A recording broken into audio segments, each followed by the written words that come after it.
Welcome back to Movie Recaps. Today I will show you a sci-fi, romance, drama film from 2016, titled Passengers. Spoilers ahead. Watch out and take care. The interstellar spaceship Avalon can be seen traveling through space, headed to a colonized world called Homestead 2. All of its quarters are empty, the vessel is on autopilot. The 258 crew members as well as the 5,000 passengers are in hibernation. Suddenly, the ship passes through an asteroid belt that's weakening its shields. Power is diverted to the main shield, but the ship is on a collision course with a giant asteroid. Suddenly, the asteroid collides with the ship, causing various malfunctions. The ship begins self-reparations, but one of the hibernation pods activates. The passenger awakened is Jim Preston, a mechanical engineer. His pod opens and an automated system helps with his awakening, telling him that he spent 120 years in suspended animation and that the ship is only 4 months away from Homestead 2. He's told that he will be able to spend that time enjoying the luxurious aspects of the ship. Jim receives instructions about his ID band, his cabin and the primary activities he's to take part of, prior to the arrival on the planet. Excited and nervous to meet the people on the ship, he gets ready, leaves his cabin and walks into an automated class meant for an entire learning group. Jim looks a little anxious, as the hologram explains the situation on Earth, calling it overpopulated, overpriced and overrated. It tells him to hold his questions to the end of the lesson, but Jim keeps asking why he's the only one there. He realizes that the hologram can't answer him and goes to search for other people. He gets to the main concourse of the ship. No one is there either, but an automated informational desk offers to help. Jim asks to talk to a real person and it sends him off to talk to a steward, but when he finds that no one is there too, he asks to speak to the captain. When he gets to the bridge, even though he doesn't have access to go inside, he can see that none of the main crew is awake either. Jim eventually goes to the observatory, where he finds out that the ship is actually 90 years away from Homestead 2. He realizes that he woke up too soon, so he rushes back to the concourse and sends a message back to Earth asking what he should do, because he doesn't know how to get back into hibernation. The communication system informs him that the overpriced call to Earth would take approximately 55 years to get an answer back. Jim is devastated. He walks around and finds the ship's bar, where he sees another person. As he's talking to the bartender, something seems strange about him. When he goes to get him a drink, Jim realizes that he's an android. It's called Arthur. Jim wants to find out more information from him, but he can't even explain to the android how it's possible for him to be there ahead of time. Jim wakes up in his cabin the next day and goes to the cantina, where he quickly realizes that most of the things on the menu are reserved for gold-class passengers only. He gets his plain coffee and tries to figure out how to fix his hibernation chamber. After he gets all the tools, he manages to get it operating and lies down inside of the pod. But nothing happens. Next, he decides to use the tools he found to get into the crew's hibernation chambers. That doesn't work either. Small malfunctions happen around the ship. Jim keeps returning to the bar to drink, but mostly to talk to Arthur. The android gives him some advice that convinces him to break into one of the gold-class rooms and try to have some fun on the ship. Jim tries all the restaurants, the games, the entertainment system. But as time passes, he becomes even more miserable to be there alone. One day, he gets drunk and wanders around the hibernation pods, when he stumbles into an airlock with spacesuits designed for spacewalks. Jim gets into a suit and goes to the airlock, pushes a lever and then the button to release the airlock door. Once outside the ship, he's mesmerized by the view. He's the only conscious human being experiencing that moment in time. Jim releases the magnets on his boots and floats in space, feeling devastated. He comes back inside, takes off the suit, but goes back to the airlock without it on. He pulls the lever, ready to end it all, but changes his mind in the last moment, runs back inside and slips on a bottle. Jim stands up and is instantly drawn to a woman in one of the pods, named Aurora. He searches for her files in the directory and listens to her passenger interview, becoming enamored with her. Later he's seen sitting next to her pod, still listening to her interviews. Back in the bar, he's reading some of her work and is talking to Arthur about her writing. He becomes obsessed with the irony of his situation, going to another planet for a better life, waking up early and not getting there, and finding his perfect woman, only for her to be out of reach. Jim keeps thinking about her and starts getting the idea to wake her up too. He talks it over with the android, but he doesn't understand the conundrum. If he wakes her up for his own benefit, he'd be stranding her there with him, to die on the ship. Jim decides against it first, but as time goes by he can't let it go, until one day, he changes his mind. He goes to her pod and manages to activate it. As she's waking up and going through the same process as he did, he hides and goes back to his room. A little bit later he goes to the main concourse, hoping to find her. And there she is, just as confused as he was a year ago. Jim tells her they're the only ones awake and takes her to the observatory.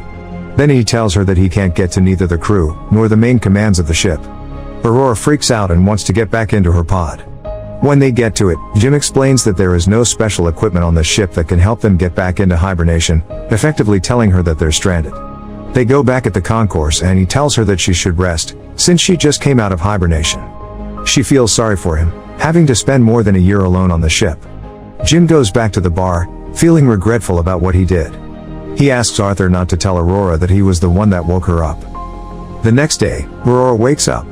She goes back to the concourse and asks the automated info desk about the hibernation pods. Jim joins her there and they go to get breakfast. As they leave, the info desk has some sort of malfunction.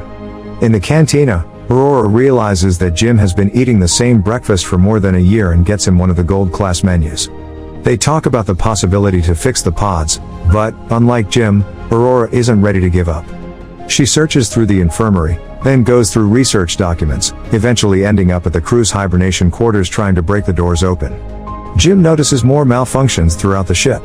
Sometime later, Aurora laments about her life on the Avalon. She writes, jogs around the ship and swims in the pool, becoming more and more aware of her situation. She goes to the cantina to interview Jim, thinking that his story might be interesting. She asks why he immigrated to the colony. Jim answers with slogans from the company first, but then further explains that he hopes that on the new world he could be somebody, he could build a life. Later, they end up in the observatory and Aurora finally shares her reason to be there. Unlike the other passengers on the ship, she has a round-trip ticket. Her idea was to go to Homestead 2, live there for a year and come back to Earth, to become the first journalist that has ever done that, writing the greatest story that ever was. Aurora slowly gives up on finding a way to fix their current predicament and Jim figures out a way to cheer her up. He takes her dancing, to the cinema, and to the basketball court. Lastly, he takes her to the bar to meet Arthur. She relaxes for a bit, until she remembers their situation. Jim is left alone with the android, feeling awful about what he's done to her. The next moment he's seen tinkering with something and in the other Aurora walks into the observatory to find a miniature of the Chrysler building he made for her. Sometime later, they go on a date at the bar. They have dinner and share stories about their lives. She tells him that her father died when she was a teenager. After the dinner, Jim takes Aurora to the airlock and they get into the spacesuits. They go out for a spacewalk together. Jim finally has someone to share that magnificent experience with. Jim switches off the magnets on their boots and they float together in space. They come back inside and immediately kiss, retreat to his cabin and sleep together. Soon after, they start living like a couple. Aurora moves into his cabin and writes about her life on the ship. They jog together, eat together, sleep together. Jim explores the ship further and finds the hydroponics bay. He brings Aurora flowers. One day the ship passes by a red giant and they go to the observatory to see it. It's Aurora's birthday, so later that night they celebrate it in one of the many restaurants on the ship and then the bar. Jim goes to the washroom and prepares the ring he made for Aurora, while she stays in the bar chatting with Arthur. The android tells Aurora that Jim woke her up intentionally, unaware that he was still to keep that a secret. Suddenly, Jim comes back and she confronts him in absolute disbelief. She runs away furious and panicked. Jim comes back to his cabin to find all her things gone. He runs into her in the cantina the next day, but the moment he speaks, she runs away.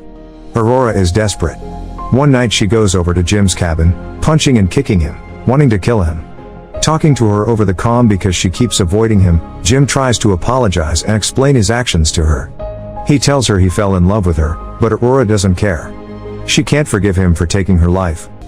One night, as Jim is in his cabin, another malfunction happens. The ship faces a critical error and the main command shuts down. Later, he walks into the elevator and it malfunctions. Aurora walks into the main concourse and sees that Jim has planted a tree there. Then, she goes to the cantina, where the food dispensary is also malfunctioning. Suddenly, both of them hear the voice of the deck chief over the comms, asking who planted the tree. They both run into the concourse and see Gus Mancuso standing in front of Jim's tree. They introduce themselves and tell the chief about the situation. He doesn't understand how 3 pods could fail. Mancuso takes them to the bridge and he discovers that there is something wrong with the ship, but the information on the systems has to be checked manually. When they leave the bridge, a robot almost falls on their heads and the two of them tell Mancuso that malfunctions have been happening all over the ship more frequently. He says that shouldn't happen, as he shows them how to collect the data. Mancuso checks on the pods, when Jim joins him there. He's figured out what happened with Aurora's pod. The deck chief finds what Jim did to be terrible. Later, he's at the bridge checking the collected data, when Aurora joins him. They talk about what happened with her pod, but he tells her that he can't do anything about it. Jim walks in with the 16th broken robot. Mancuso feels the hibernation sickness, so he goes to rest, but as he walks out, he coughs out blood. That night, Aurora can't sleep, so she goes for a swim. Suddenly there's gravity loss throughout the ship and she starts drowning as the water from the pool moves with her. The gravity drive resets and she barely makes it out alive. They both run into each other going to find Mancuso. The three of them are back at the bridge, slowly discovering what has been going on with the ship. Mancuso figures out that something happened 2 years ago, taking out a major system. They need to find and fix what has caused the failure, because the entire ship is trying to pick up the slack. If they don't fix it, the entire vessel will be stranded. They go to find the problem, but Mancuso faints, so Jim and Aurora take him to the infirmary. He's dying and there are no treatments that can stop it or prolong the time he has left. Sometime later, the three of them meet in the observatory and Mancuso gives Jim his ID bracelet, tells them to fix the ship and immediately perishes. Suddenly, the lights change to an alarming red and the ship starts shaking. Jim tells Aurora that he needs her help, and they run toward engineering, but there's another failure in the gravity drive. And immediately another one that afflicts Arthur as well. Jim deactivates him. They finally arrive in engineering and start looking for the problem. They find it in the power plant and as they open the hatch, Aurora gets sucked in. The asteroid has caused a breach in the hull in that area. Jim gets sucked in too, but he holds onto the hatch, as it keeps closing on him. Eventually he gets sucked in too, but they quickly manage to seal the breach. Instantly after fixing that problem, Jim realizes that there is more than one breach in the hull. The two of them follow the trajectory of the meteor and find that it has hit the reactor control computer. Jim thinks he can find replacement parts for it. They find the part and change it, but the process of venting the reactor still fails. They do it manually, but it fails again. Jim figures out that he needs to open the vent door from outside of the ship, so they can cool the reactor down. Both of them go to the airlock and as he's getting ready to go out, he gives Aurora Mancuso's bracelet, because he might not come back. She helps him with the suit and as he walks into the airlock she tells him to come back because she can't live on the ship without him. Aurora goes back to the reactor, where the temperature has hit critical heights. A bolt from the reactor propels into her arm, as Jim is getting closer to the vent from the outside and sees the door. The temperature rises in the reactor room, while he is trying to bypass the vent door to open it. He soon realizes that he'll have to manually hold the door open so the reactor can vent and he tells Aurora. She doesn't like the plan, but he goes ahead with it and tells her to vent the reactor. She doesn't want him to die and they argue, but he tells her that they have to save the other people and she vents the reactor. The process is successful, but the fumes from the reactor push Jim away and break his tether. The pressure in his suit is dropping too. He tells Aurora what happened and she moves as fast as she can to get to another suit and bring him in. He apologizes to her again. She puts on a suit and flies out to get him, but her tether is too short. She's pulled back, but suddenly grabs onto his tether and manages to pull him in. Aurora drags Jim into the infirmary, only to find out that he's already dead. She uses Mancuso's bracelet to override the medical protocols and to resuscitate him. The medical pod does the work automatically and revives Jim. Aurora forgives him.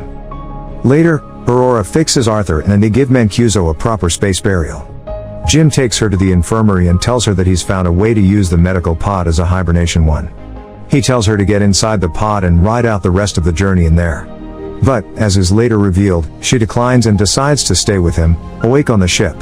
Jim finally proposes to her and they live out their lives on the ship.